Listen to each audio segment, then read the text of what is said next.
Tison Bergeron, vous nous avez fait un match de fou furieux, 2 tie-break, 7-6, deuxième tie-break perdu.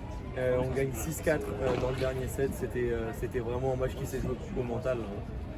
Ouais, comme tu dis, au mental, au physique, à celui qui se frustre le moins. On savait que ça allait être dur contre le Paraguay. C'est des bons limeurs. En défense, c'est monstrueux. On l'a vu, ils nous ont sorti que des lobes à 10 cm de la vitre. On a raté des balles de match. On mène 5-2 dans le deuxième. Ils reviennent, ils gagnent. Donc, on n'a pas lâché. On a joué en équipe. Et je pense sincèrement, c'est ce qu'on s'est dit qu'à la balle de match, il nous fallait un coup de pouce. Il nous fallait une late pour finir. Donc, je suis très content. Ouais, t'en as parlé. 5-1 dans le premier set, ça va jusqu'au tie-break. 5-2 dans le deuxième, il y a même eu un moment de balle de match. Ce qui se passe, pourquoi on n'arrive pas à fermer là? Et pourquoi même dans le dernier jeu, ça a été vraiment très dur? Bah, déjà au premier set c'est complètement moi, 5-1 ou 5-2, j'ai fait 3 fautes dans le même jeu alors qu'ils sont pas encore trop dans le match. À partir de ce moment-là ils se mettent dans le match, ils font beaucoup de lobes et ça devient un match très accroché. Et même dans le dernier jeu c'est dur parce que tous les jeux de service sont durs, que pour eux que pour nous il y a plein de breaks parce qu'il n'y a pas de jeu de service, ça n'existe pas, on fait que des lobes. Les conditions sont très lentes, comme les mecs ont le droit de sortir c'est dur de taper, à part moi qui ai un peu tapé par 3 parce que le mec sortait moins bien. C'est que ça, Joe a été monstrueux, surtout les deux premiers sets, je pense qu'il a été à un niveau stratosphérique.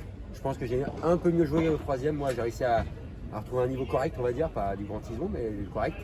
Et Joe a été monstrueux et ça fait du bien de l'avoir à côté parce qu'il a été très très solide, il a tout bloqué, il a défoncé les mecs. Des mecs avec des chiens de la casse comme il a dit, c'était très dur mais dans une super ambiance, je tiens à les féliciter parce qu'ils nous ont rendu 2-3 points incroyables. Sur la balle de match, il quand même une chatte incroyable, ils disent bravo et tout. Enfin, c'était un super combat qui aurait pu tomber de l'autre côté. Ça passe pour nous, comme je le dis souvent, peut-être parce qu'on est très potes dans la vie et que voilà, on se porte toujours l'un l'autre. Souvent ça tourne pour nous. J'étais un peu maudit ces derniers temps avec des balles de match que je perdais, là je t'ai gagné grâce à Joe. Bon, en tout cas, bravo les gars, je vous laisse aller vous reposer parce que là c'était un gros match et on va voir le deuxième match avec Scademo. Moi je tiens à remercier les filles et puis les élus de la Fédé parce qu'au final ils ont été là. Ils ont fait du bruit à la fin et franchement dans ces moments-là, des fois ça se joue à rien et de les voir derrière ou de voir les potes ici, ça a fait du bien et on a gagné 6-4 d'air donc peut-être que c'est aussi grâce à eux. Complètement, que ce soit les filles, c'est génial alors qu'elles jouent ce soir et les Eric, Arnaud et M. Moreton qui de la Fédé qui étaient là, c'est incroyable parce qu'ils ont fait du bruit et c'est génial pour nous de se sentir soutenus. Et Scad qui fait le show aussi. Comme d'hab, il est génial dans ce rôle-là et j'espère qu'il va nous apporter le point décisif, je pense que ça nous ferait beaucoup de bien. Ouais. Bonne chance. Ok, merci les gars. Merci. Allez vélo.